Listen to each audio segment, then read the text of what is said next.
You're live, Mr. Chairman. All right, thank you, everybody. We're back at it with Senate Transportation and Military Affairs Committee.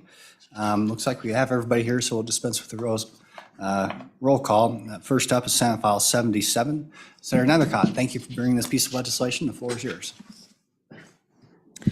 Good morning, Mr. Chairman, members of Transportation Committee. Thank you for taking up this very important issue in front of you. You have Homeland Defense, Infrastructure Reporting and Investigating. And good senators, I think as you've known and heard throughout this session and are aware generally that there are foreign threats to our national security and very specifically here in Wyoming.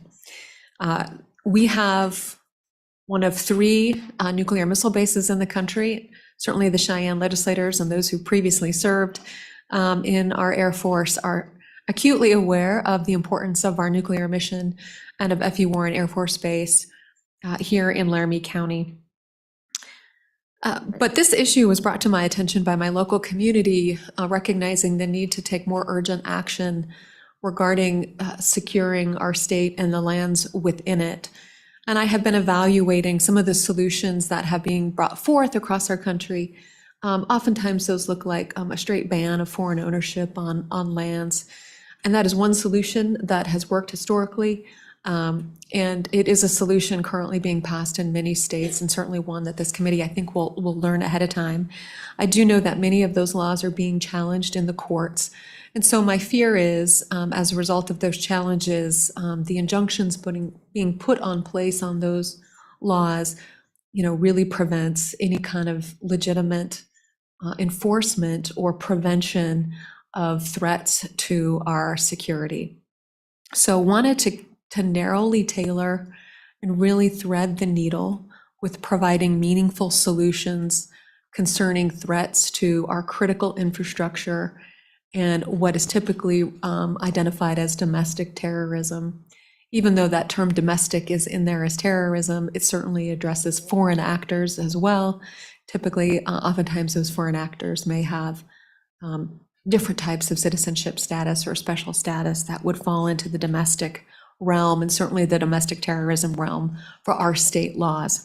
So what the bill does is, big picture, and then we'll walk through it if I can, Mr. Chairman, is it identifies the Office of Homeland Security, which is the state agency currently responsible for domestic terrorism and critical infrastructure designations. The Homeland Security Agency, the office and the director is here and can provide more insight into the history, of course, was set up shortly after 9/11, recognizing the need for our law enforcement agencies, both federal and locally, to work more efficiently together in order to prevent attacks like 9/11 from happening again.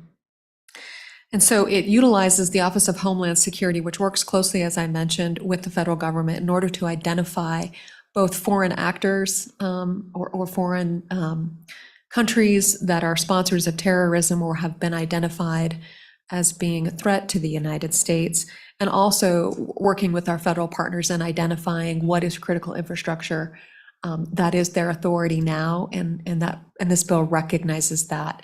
It requires them to work with the Division of Criminal Investigation. And so why the Division of Criminal Investigation? That's because that's our other state agency that's responsible for criminal investigations. And so when we drill down into what we're trying to prevent and understand and accomplish when we talk about foreign actors on our soil, at the end of the day, we're drilling down to criminal activity. Those are usually federal laws associated with espionage and other types of foreign intelligence gathering efforts. But the Division of Criminal Investigation, uniquely as our state law enforcement agency, typically is also manned with our federal partners, with the Federal Bureau of Investigation, ATF, DEA, Immigration, Customs and Enforcement, ICE. And so all of our federal intelligence agencies and law enforcement agencies have a relationship with the Division of Investigation, and all of them are law enforcement certified to investigate criminal activity. And so they can partner together both on those federal laws and state laws that our foreign adversaries may be breaking, and so that those can be investigated. So more specifically, this law identifies any land transfers that occur within a designated area of critical infrastructure as defined by the Office of Homeland Security, will be flagged by the county clerks, and that information is provided then to the Office of Homeland Security and DCI within 90 days of that land transfer occurring. At that point in time, when the Office of Homeland Security or DCI receives that information, then they can evaluate that land transfer. Now, in reality, more often than not, or the vast majority of the time, I estimate and anticipate that those will be legitimate, pretty standard land transfers associated with normal real estate transactions, not involving state-sponsored terrorism or our foreign adversaries. But when there is something that rises to the level of reasonable suspicion as identified in the bill, and that's a term of art that our courts are familiar with, the DCI has the ability to go investigate further. And typically that means they don't believe who the purchaser is based on who they say it is. Because typically when we see that foreign ownership of land, the People's Republic of China isn't acquiring that land in the name of People's Republic of China. And so it's shell companies or somebody standing in place of, and it really isn't, Iran purchasing the land, but rather some other entity or individual that is acting on behalf of those countries. This allows DCI, again, working with our federal partners, to evaluate who really is behind these efforts and behind this land transaction. So that's it, big picture. And it does really thread that needle to get to the bad actors and understanding what really is going on when we see some of these land transactions. A couple of things, if we walk through the bill, or I'm happy to take questions right now, Mr. Chairman. Let's see if we have any questions. Okay, please proceed. A couple of things to just point out, and I won't walk through painfully through the bill knowing you're very short for time. I know there's questions about how does this all go into effect on the front end? And the clerks I know have expressed concerns, and there is an appropriation in this bill of $250,000 to the county clerks. The purpose of that appropriation is for their software systems to be able to receive the legal descriptions associated with the information for the critical infrastructure zone. And so Office of Homeland Security will be required to obtain legal descriptions, identifying those critical infrastructure zones, provide that information to the clerks, who then can put it into their software system to make it practical. So the $250,000 is for a software system upgrade, allowing them to put in that information that way to flag it in their system more readily. That's what that appropriation is for. So on page 4, line 16, you'll see not later than July 1st, 2025. That's when the Office of Homeland Security is required to publish and provide their definition and location of critical infrastructure zones. So the county clerks will not be receiving that information until after that period of time. And so even though the law goes into effect July 1 of 24, in reality, it does happen in starts. So the clerks would not receive the information until July 1, 2025. At that point in time, they have 90 days to report any land transactions that have occurred within 90 days. And there's probably going to be nothing. There's no requirement to provide any history there. And so the clerks wouldn't do any reporting until there was a land transaction within that critical infrastructure zone in the future from the time they received that information. So there's no hiccup there, but there is an expectation that they'd have their software system ready to go so they can receive that information by July 1 of 2025. That makes sense. That information is annually updated by the Office of Homeland Security on July 1 of each year. And again, as mentioned, the clerks would have 90 days. With that, Mr. Chairman, those are kind of the key pieces of the bill.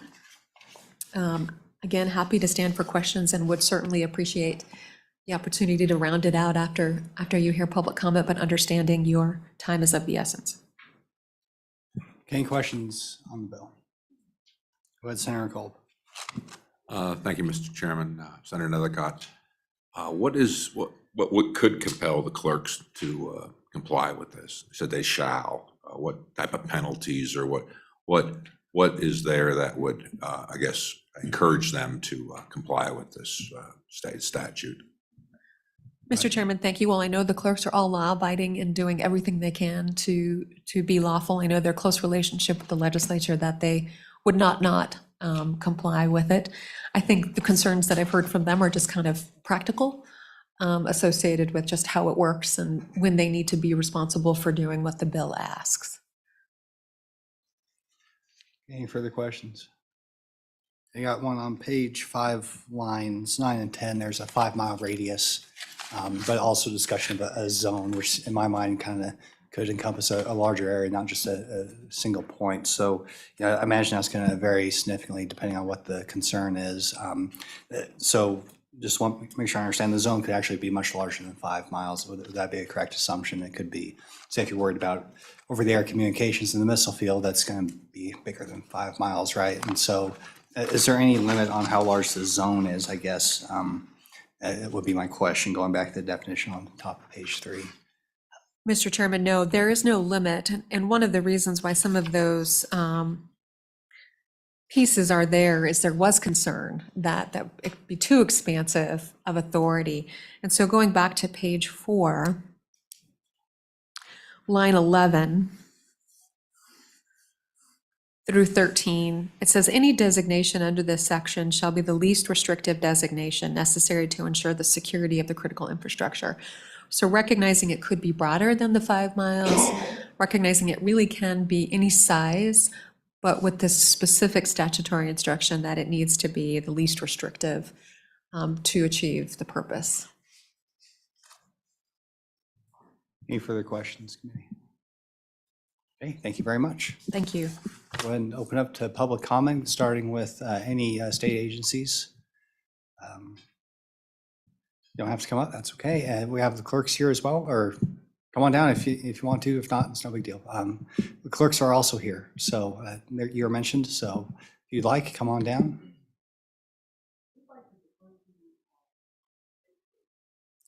Okay. Mistake. Now you're making the mistake.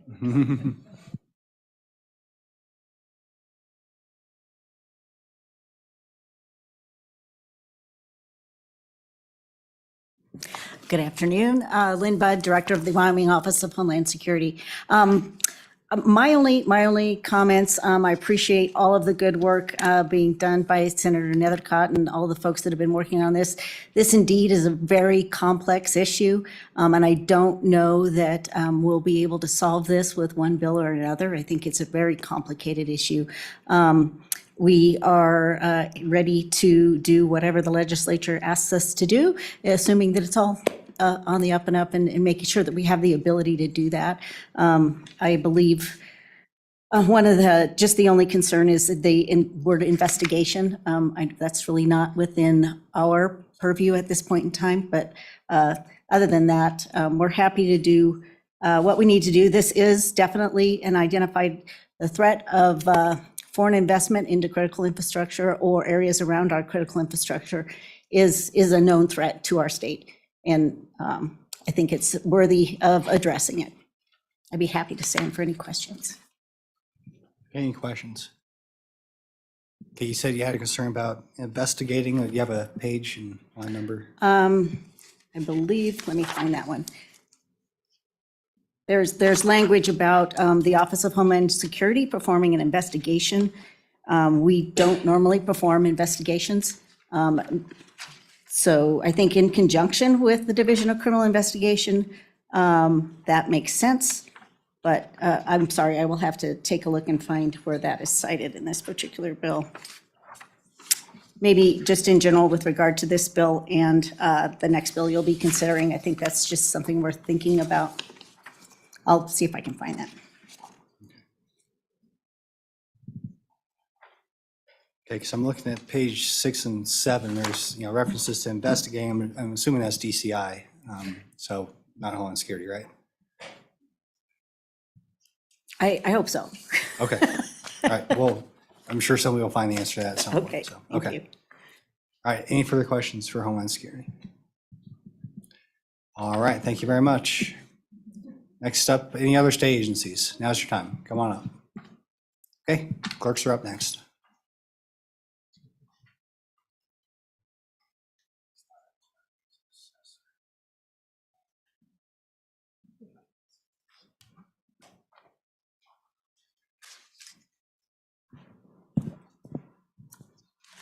Good afternoon.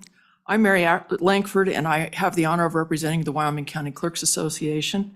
With me today at the table is the Honorable Deborah Lee, Laramie County Clerk, and I believe online or on Zoom we have Malcolm Irvin, who is the president of the Clerks Association and is the Platte County Clerk. My purpose today is to focus on the county clerk's role in this proposed legislation.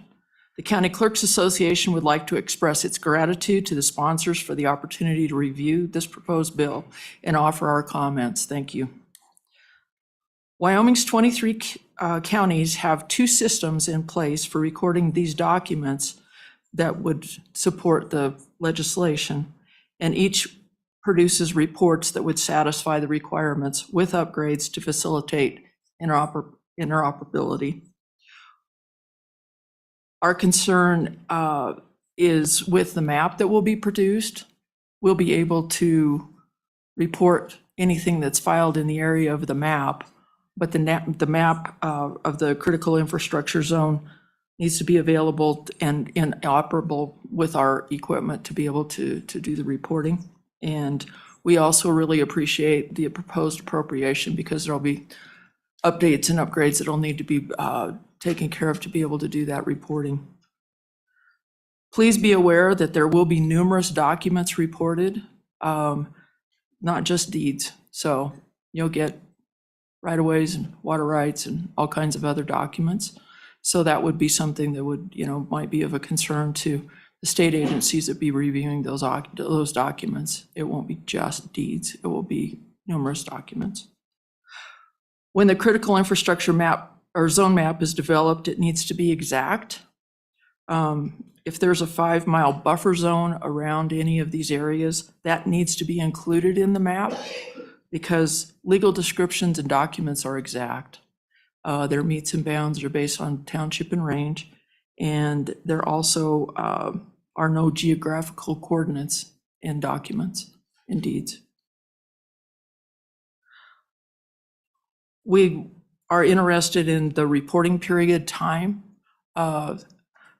Glad to see that we aren't going to start doing this until 25. We were concerned about being operable in 4 months, and we're glad to see that we'll have time to be able to get ready to go for another year.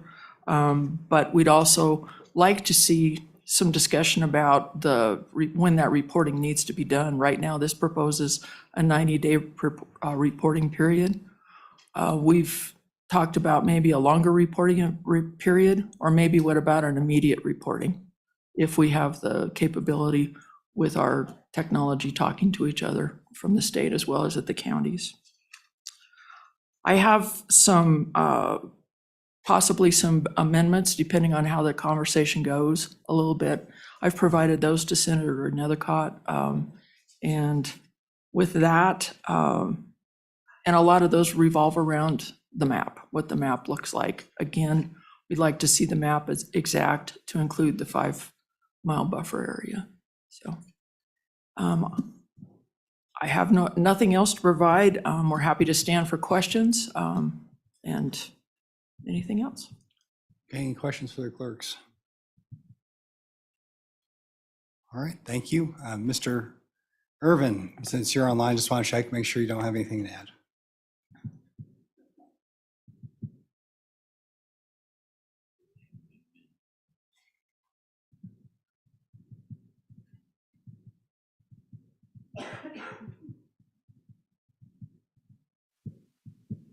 Mr. Chairman, I have nothing to add. Mary covered it all. Just appreciate Senator Nethercott reaching out and providing us the opportunity to review this ahead of time.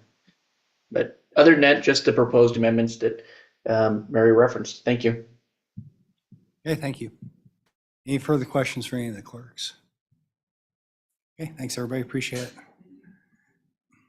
Okay, next up, we'll open up to any other comments. Come on down, don't be shy, got 3 seats down here so you can all sit at the same table and it'll be okay. Okay, go ahead, Mr. Winnie. Mr. Chairman, Bill Winnie, Sublette County. This bill, and frankly, the next 2 you're going to talk to are, in my opinion, of vast importance.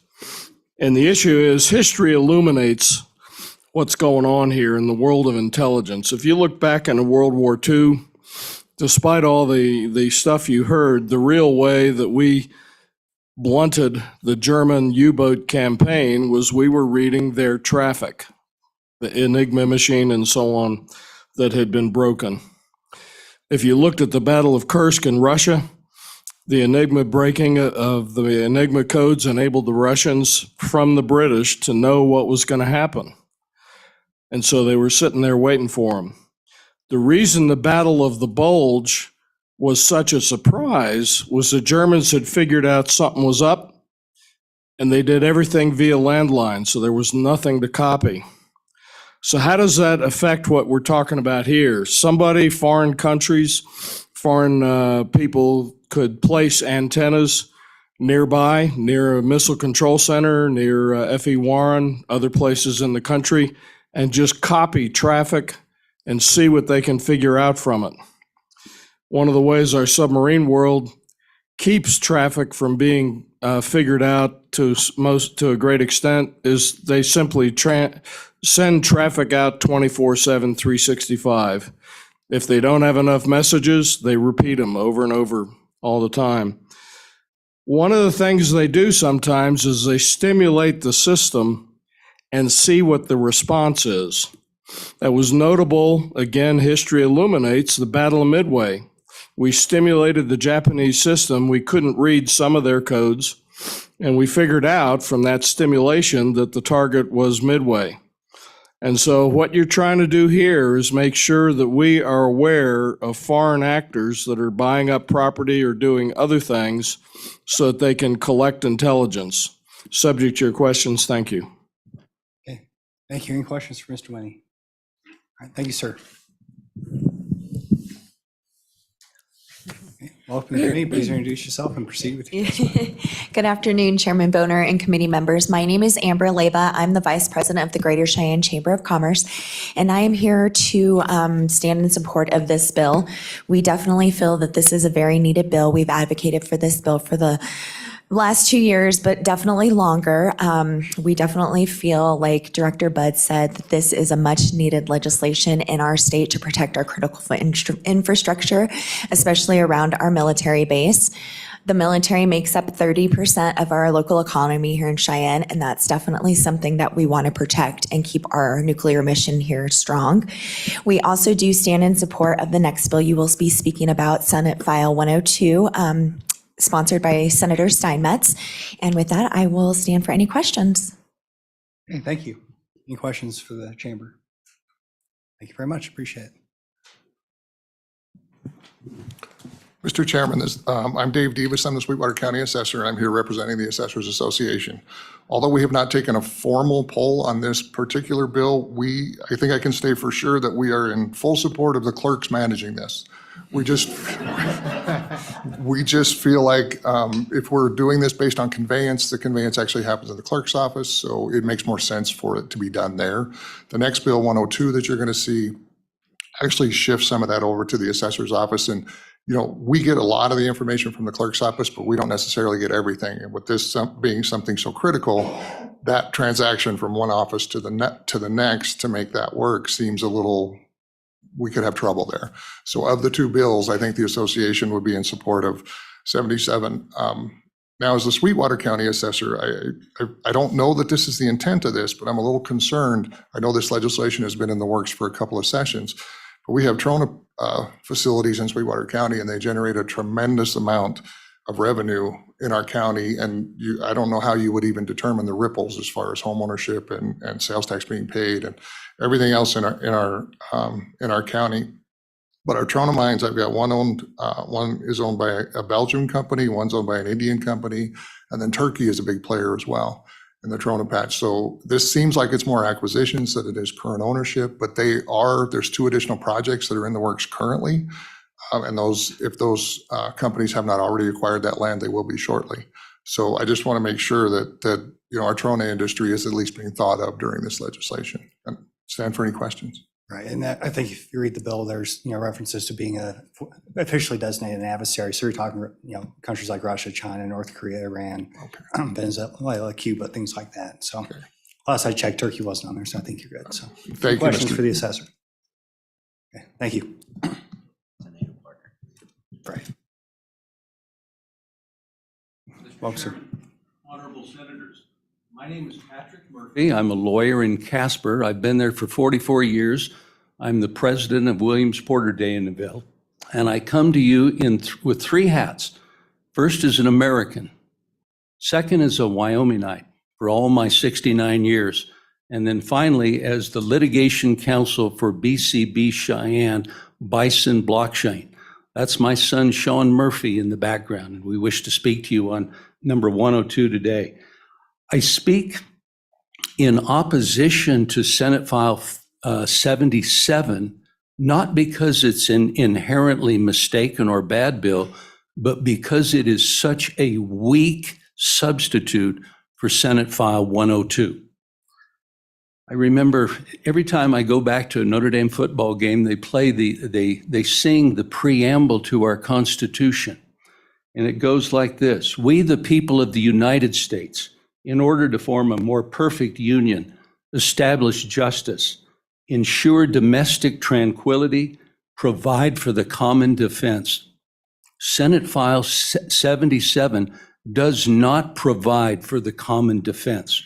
There are three flaws with it, and the three flaws with 77 are all remedied with 102. Briefly, they are. With 77, it applies only to future land transactions. It does nothing to challenge, investigate, or affect existing foreign adversaries who are within 5 miles of the critical infrastructure. Secondly, it is absolutely toothless. There is no enforcement mechanism to Senate File 77. It allows the DCI, the governor, and Homeland Security to investigate and identify a potential foreign adversary, but nothing more. Just identify. And finally, under 77, foreign adversaries are allowed to own property within 5 miles of the critical infrastructure zone. 77 does not remove them. The positive benefits of Senate File 102, and I'd like to come back before with your chairman's permission to propose a strengthening amendment to 102, but the positive benefits of 102 is it applies to foreign adversaries who own land right now in our midst, as well as future landowners. Secondly, Okay, and sir, just so if we're going to do testimony on all three, just because we are constrained for time, you can either come back for 102 or you can talk about it now. You can't do both. So choose one I or think the I'd like, with your permission, I'd like to then roll into it, other. Okay, sure. and it'll be Okay. quick. Okay, go ahead. Okay. Secondly, 102 correctly places the burden on the foreign adversary to register with the Secretary of State. 77 has it all backward.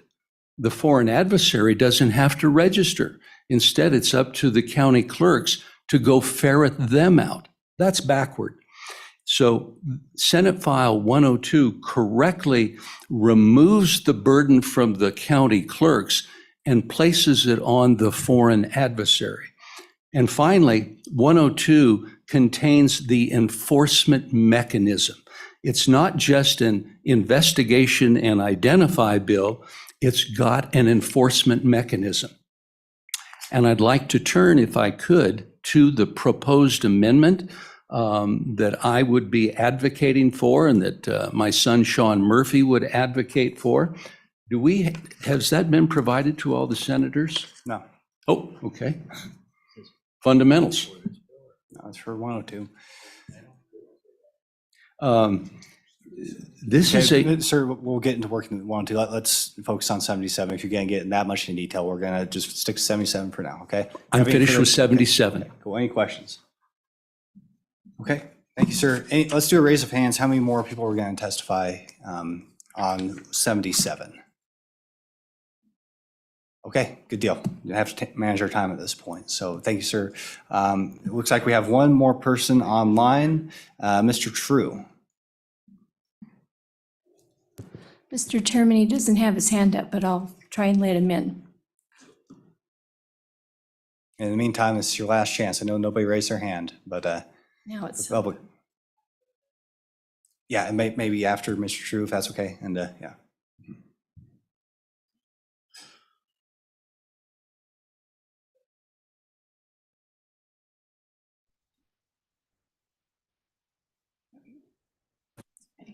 Am I live now? Yes, we can hear you very well. Great. Thank you very much for taking time. I really appreciate the ability to zoom in for important things that I just can't take the time to drive to Cheyenne for. My name's Kyle True. I'm in Casper, been here most of my life, not all of my life yet. And my background has been in the oil business, so I've dealt with a little bit of electrical infrastructure. But a few years ago, we started a Bitcoin mining company.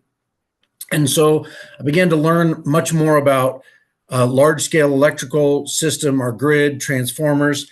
And I want to testify about the importance of this and the reality of this risk right now in our state. So both the Biden administration and the Trump administration, and I'm not a full fan of either, but when they agree on something, I think that makes a significant statement, have confirmed that Chinese manufactured transformers, which are utility scale transformers, were manufactured and sent to America with hardware built into the system that someone in China could switch on or off at their will. So all of these transformers that have been brought into America and put into Black Hills Power, Rocky Mountain Power, we had to have technicians go out and take those back out because they were there was hardware built in that sent control of the transformer back to China. Mr. True, Yes. excuse me a second. We try to stay on the bill topic, please. We're really strapped for time, and I do appreciate you zooming in and making your comments, but let's focus on Senate File 77, just as it pertains to that bill. Thank you, though, and continue. Okay. There are Bitcoin facilities owned and operated by Chinese CCP related, identified as nefarious, or what's the technical word, foreign adversaries in the state of Wyoming, close to our base. I hope everyone is aware this is not a future conceptual problem. This is immediate. It's right now. It's right next to F.E. Warren. It's operating. Industry publications and our intelligence community. Well, I can't say that. Everyone is aware of this. It's public knowledge. I'm concerned. I'm speaking against Senate File 77 because I'm concerned that DCI is really not a counterintelligence agency.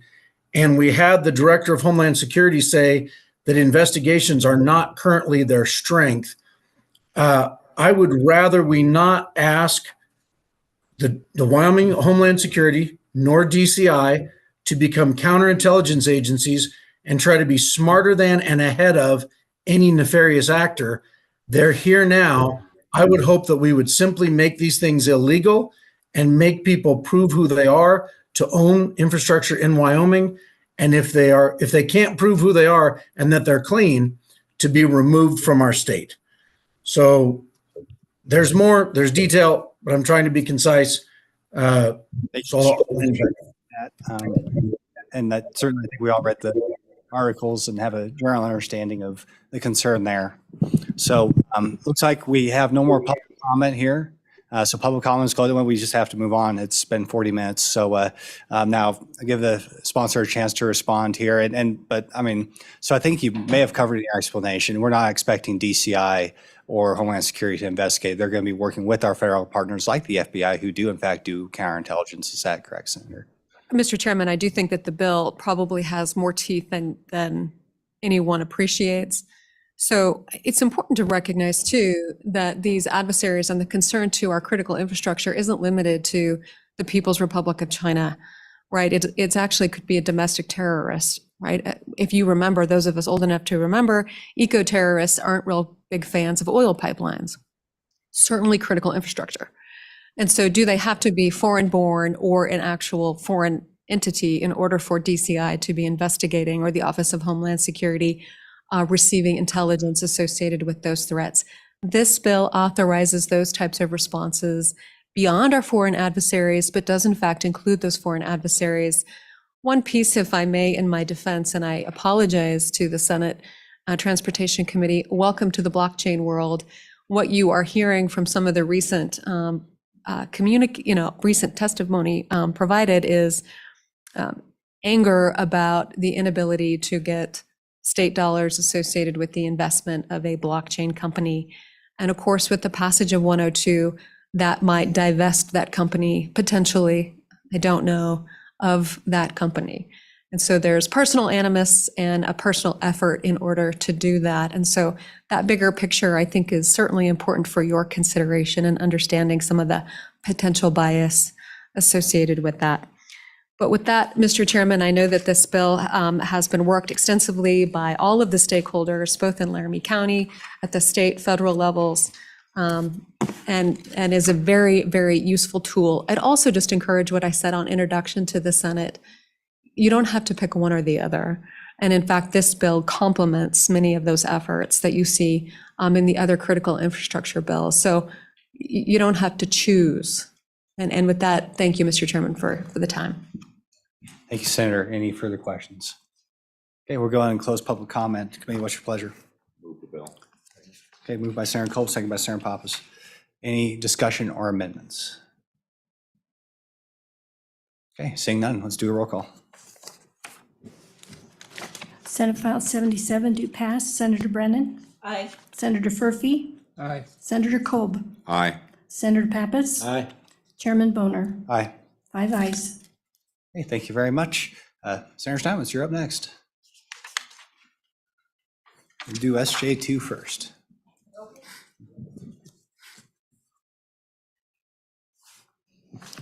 Thank you, Mr. Chairman and committee, for taking up these important bills. You've already heard some of the issues that we're trying to correct, so I won't belabor those points. First up is SJ2, which is the constitutional amendment that would be, if we pass this through, put before the voters, because as you know, our Constitution right now says that no distinction shall ever be made by law between resident aliens and citizens to the possession, taxation, enjoyment, and descent of property. And so with that, to prohibit foreign adversaries to owning land, we just want to take away any barrier there and give our citizens the ability to weigh in on this issue. I am sure, as you have, and as the good senator behind me who brought the previous bill knows, there's a great amount of concern in this area for various reasons, and all of it valid. And so this would be a constitutional amendment. Just to recap what foreign adversaries are, it would be China, Cuba, Iran, North Korea, Russia, and Venezuela. And then if the secretary makes other determinations, he will be able to do that as well. And then it also allows the state legislature to weigh in. And so it would say foreign adversaries of the United States and prohibited foreign entities as determined by the legislature that pose a threat to national security shall not be entitled to possession, enjoyment, or descent of property, including any interest in real property, real estate, any surface or subsurface, airspace, or mineral interest in the state. And that's basically what that good little bill would do. Hey, thank you. It's relatively short after all this constitutional amendment. Any questions for the prime sponsor? Okay, thank you, Senator. Thank you very much. Any public comment on Senate Joint Resolution 2? Can I just stay here then? Yeah, sure, I guess so, yeah. All right. Yeah, that's Wonderful. anybody online with their hand raised? Okay. Saying none, public comment is closed. Committee, okay, moved by Senator Pappas. Second by Senator Brennan. Any discussion? Okay, well, thank you for your work, Senator. I think this is going to be an important topic moving forward, and obviously our Constitution did not necessarily anticipate this situation we find ourselves in now, so that's my comment. Any further comments? Okay, do roll call. Senate Joint Number 2, do pass. Senator Brennan? Aye. Senator Furphy? Aye. Senator Cope? Aye. Senator Pappas? Aye. Chairman Boner? Aye. 5 ayes. And with that, I have to present a bill in another committee. Senator Culp will go ahead and take over chairing.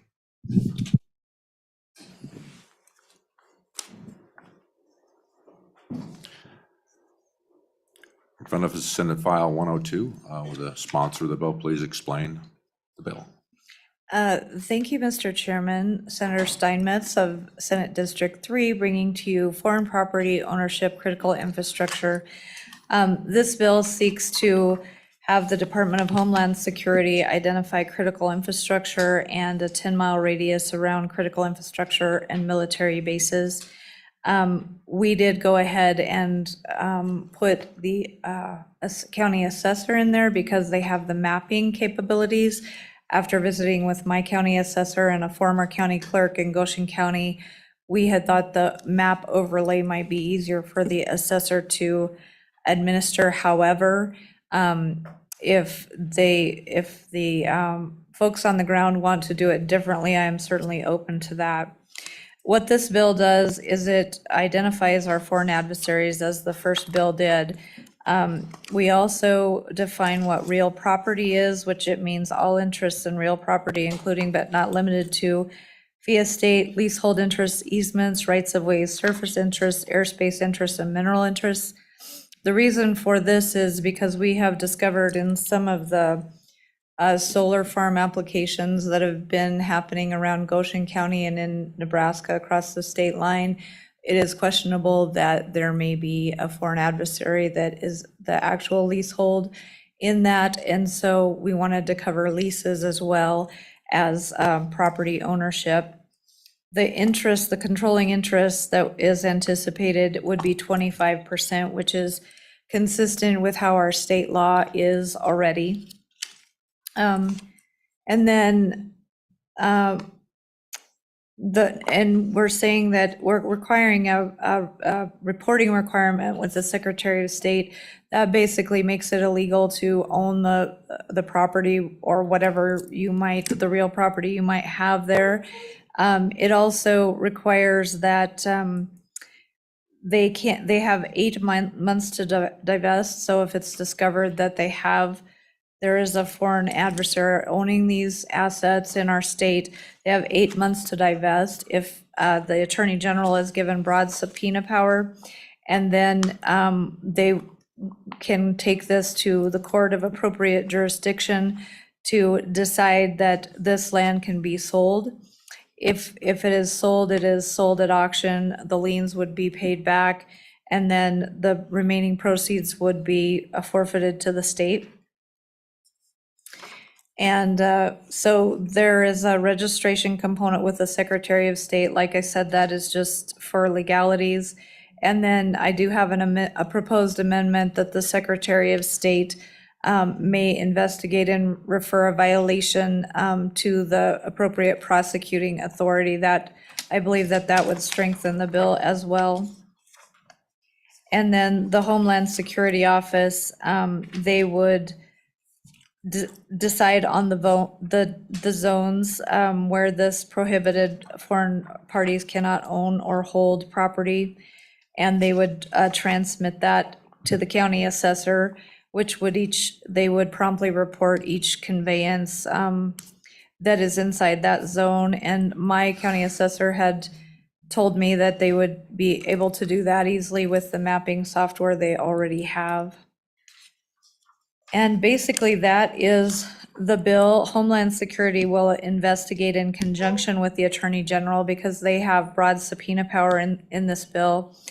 And they would be able to investigate this, and they would designate the critical infrastructure and military zones. So with that, I'll stop there. And if you have any questions, that's basically how the bill works and what it does. And I would There's also another proposed amendment. Homeland Security, when we were working with them, wanted to make sure that the, that list that they create is not available to the public. And so for those very specific things that they may designate, we would want to apply, so that we don't disseminate that to the public because, unless the Attorney General approves it, because that would be sensitive information. So that is the other amendment I brought to you today regarding the bill. So with that, I'd stand for any questions. Committee, Senator Pappas. Mr. Chairman, thank you. I did have one question on, in the definitions under, on page 3, lines 7 through 9, on military installations. And I see Mr. Smith is in the audience, maybe he could answer this, but it's talking about installations that are under the jurisdiction of the United States Department of Defense. And I know we have other military installations. I know they're probably funded DOD, but I believe they're under the jurisdiction of the Wyoming Military Department. I'm wondering whether we need to add the United States Department of Defense and the Wyoming Military Department. So just a question. Senator Pappas, I think that would be a wonderful addition. Thank you. Okay, thank you. Further questions? Anybody in the audience wish to come up front and testify on Senate File 102? Somewhere around there? Mr. Winnie. Mr. Chairman, Bill Winnie, something I should have mentioned when I spoke before in support of all of these bills. Along the way, you all are well aware of my submarine world experience. I was also Chief of Command and Control at the U.S. Strategic Command Headquarters in Omaha, Nebraska. And that's part of my perspective for what I said to you earlier. Subject to your questions, thank you. Any questions for Mr. Winnie? No? Thank you, Mr. Winnie. Come on up.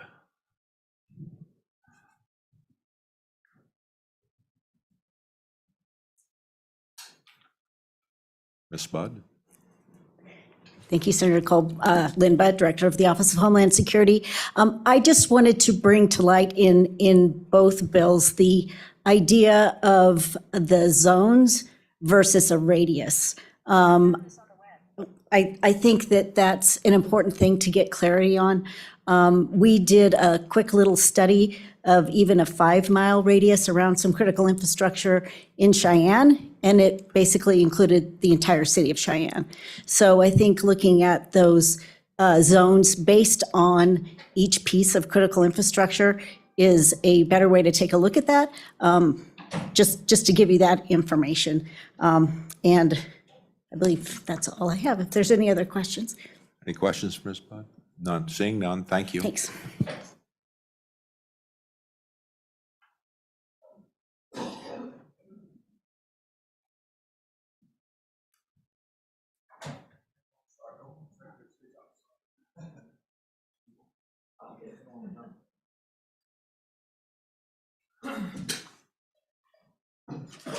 Welcome, Secretary of State Gray. Thank you, Mr. Chairman. I'm Chuck Gray, Wyoming Secretary of State. I'm joined here by Joe Rubino, our Policy Director and Counsel to my right.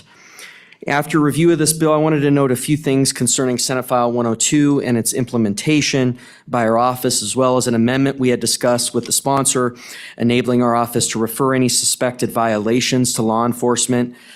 And then, of course, we can open it up to any questions at your behest. First, I wanted to note that I am in complete support of Senate File 102.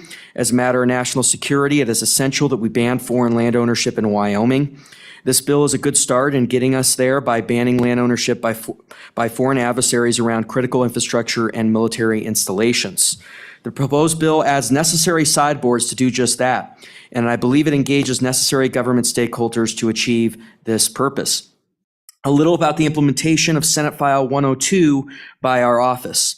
As it relates to Wyoming Statute 34-15-203, beginning on page 9 of the bill, and requiring registration by prohibited foreign parties holding or acquiring real property in the state on or after July 1st, 2024, with the Wyoming Secretary of State's office, Our office will facilitate the creation of a new miscellaneous filings module within our WyoSuite software system containing the fields required by the bill, including the name and complete legal address of the party filing the registration, the name and complete legal address of every party holding an interest in the real property, a description of each party's interest in the real property, and the location and current use of the real property.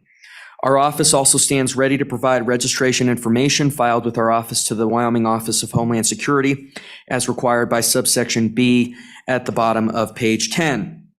With respect to a party's failure to register with our office, found in subsection C on page 11, I have discussed a potential amendment with the sponsor, that of adding a new subsection D, allowing our office to refer any suspected violations of this article to the appropriate prosecuting authority or law enforcement agency. At the minimum, there would include reporting of prohibited foreign parties who fail to timely register or update registration as required. As the clearinghouse for registration, I think it is very appropriate that our office be given authority to refer suspected violations to law enforcement, as we will be engaging with the implementation of the bill through our registration system. We open it up to any questions at your behest. Thank you. Yeah, thank you, Secretary of State Gray. Anybody have any questions? No questions. Thank you for the testimony. Anyone else in the room, please? Time is at a premium. So let's try to get this concise, move forward so we get this bill moving. We have a lot to do during the session, and out of respect for people that are here, we should have them testify today if they did travel. Could you see, you hadn't testified before. Sir, would you want to testify before? You stepped on up. State your name for the record. Hello. My name is Thomas Coe, Cheyenne, Wyoming. Mr. Chairman, if I may just share some context for our comments in this amendment that we're proposing, and then Mr. Coe here is with a different company and one of the construction teams that were at the site next to Warren Air Force Base, then he can provide some flavor. And just given the nature of this matter and this bill, I know it may take another minute or two, but I do appreciate the time that we discuss this very important bill. All right, thank you. Just let me ask, anybody else in this room want to testify on this, on Senate File 102? Seeing none, continue, sir. Thank you, Mr. Chairman, members of the committee. My name is Sean Murphy. I am with a company called Bison Blockchain. Well, who and what is Bison Blockchain? Well, we were the largest Bitcoin miner in Wyoming until we weren't. We actually never became the largest. What happened was, for context, is we won an RFP from Black Hills Energy, 75 megawatts. That's a lot of power. That was valued at about $300 million, that BCIS RFP. You'll see where I'm going with this, Mr. Chairman. What happened was we built this Bitcoin mine next to Warren Air Force Base. We partnered with a Chinese conglomerate. Though they did not tell us at the time, they told us they were a multinational group of investors. We believed them. We wanted to believe them. We were under time pressure to do the final contracting with Black Hills. We began building the site. We worked with teams like Iron Creek here and Thomas's company. And over the course of 4 months, we got the site ready to energize. It was difficult last winter. Then, just as we were about to begin Bitcoin mining, all the work we had done, a year and a half of work, we didn't get paid. We didn't get paid. Our whole team, 6 locals, everybody was from Cheyenne. This Chinese group said, nope, sorry, we're not paying. And we said, what do you mean? Excuse me, sir. We have to only talk about Senate File 102, specifically about the bill. I understand, and Mr. Chairman. specifically about the language. We don't have time. I don't mean to cut you short, but out of respect, we have to move on. Okay, so this is what I want to speak to the bill. The amendment we're proposing, you'll see in subsection B and D under 3415-202 addresses lien holders. So in the event that one of these, there's land that a foreign adversary is removed from, lien holders are compensated for first. In our case, we're in a very large lawsuit right now against these Chinese conglomerates. We know who they are. People in our national federal intelligence agencies, they know who they are. We're talking about right next to Warren Air Force Base. There's 2 different parcels. Excuse me, sir. Did you have an amendment that you gave to staff to hand out? Yes, Mr. Chairman, I did.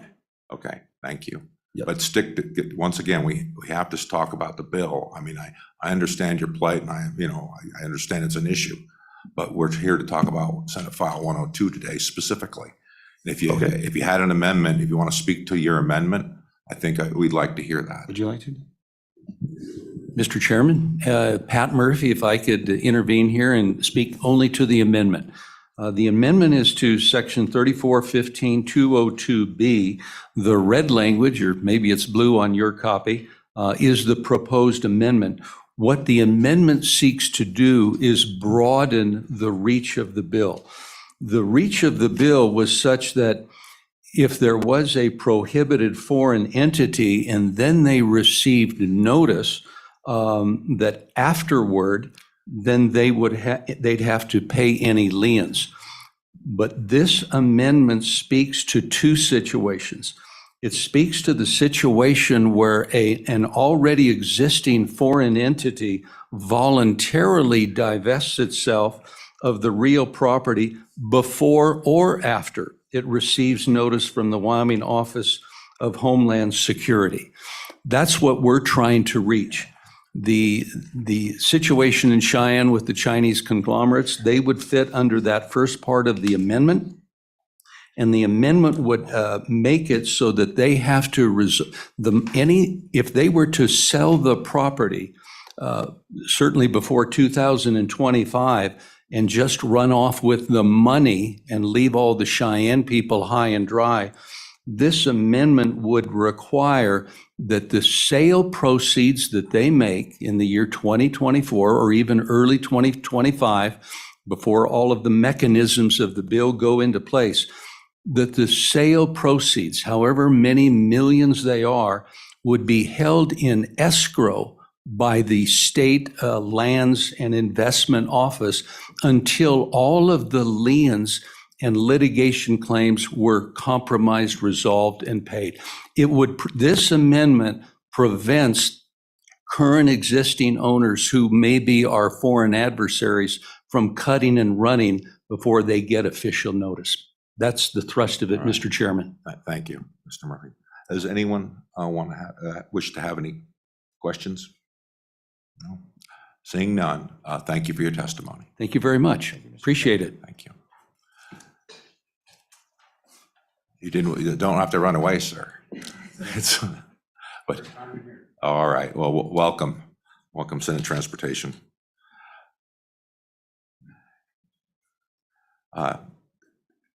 So, any public comment in the room is closed. Anyone online? Mr. True is online but hasn't raised his hand.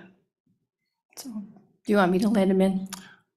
I suppose we could ask. We have a little bit of time. Yes.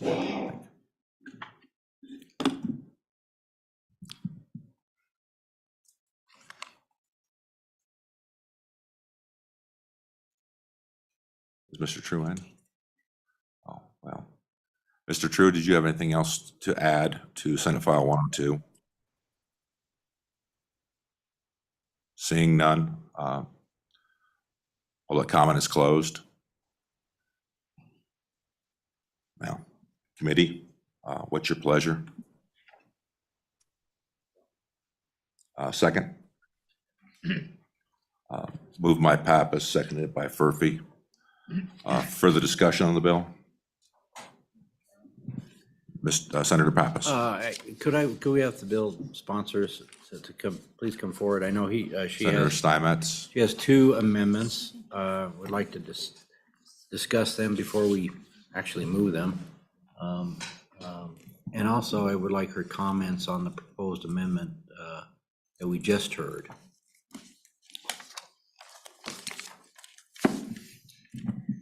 Okay, amendment number 1, which deals with the Secretary of State's office, would be on page 11 after line 9, where you would insert the Secretary of State may refer any suspected violation of this article to the appropriate prosecuting authority or law enforcement agency. I believe that strengthens the bill. If you would consider moving that one. The next one is on Amendment 2 is on page 14 after line 10, and that just inserts that if there's sensitive information, that the Department of Homeland Security could keep that confidential under 3415-204.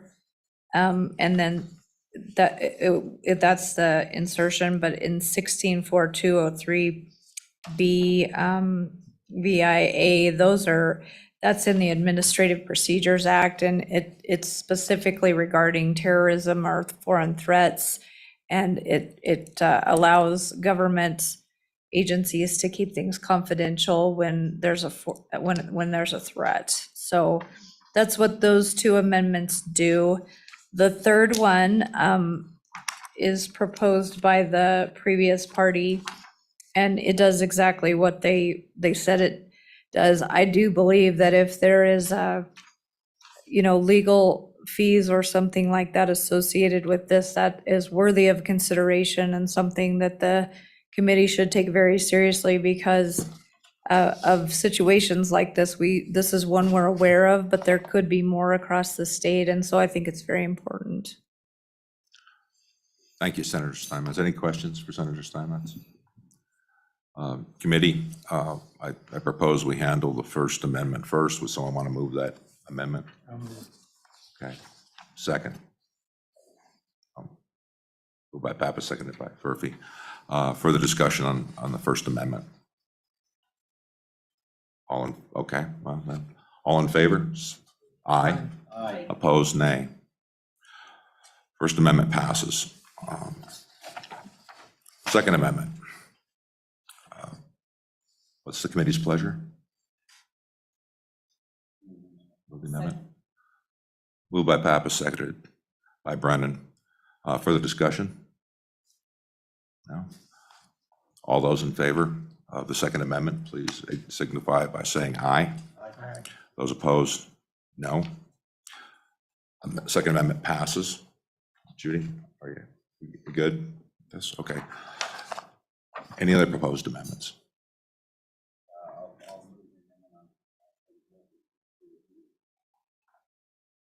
Moved by Pappas.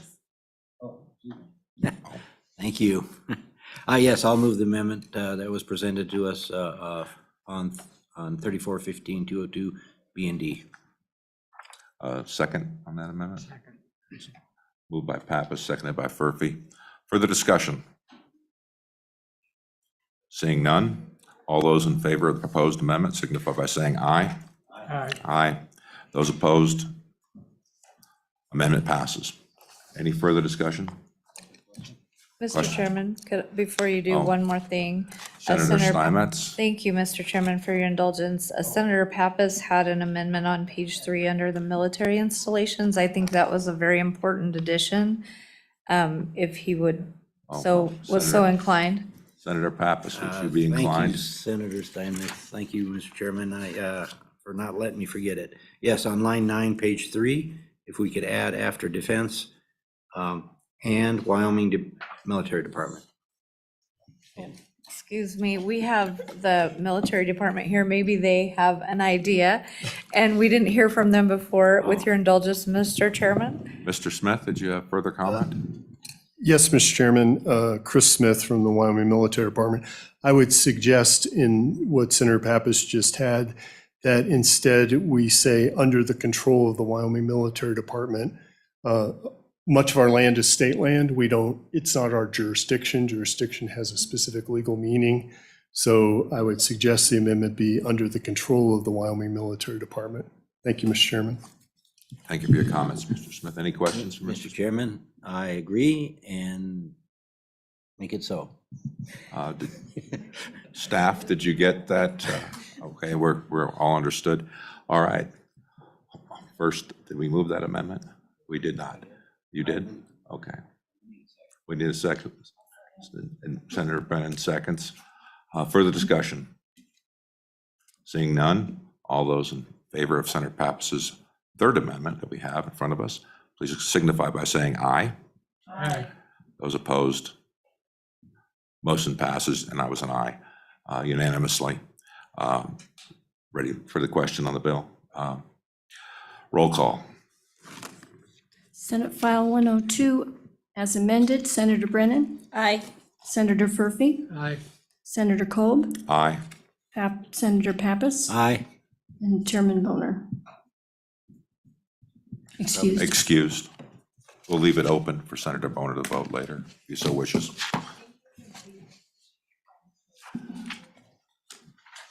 This concludes the Joint Transportation Committee. Adjourned.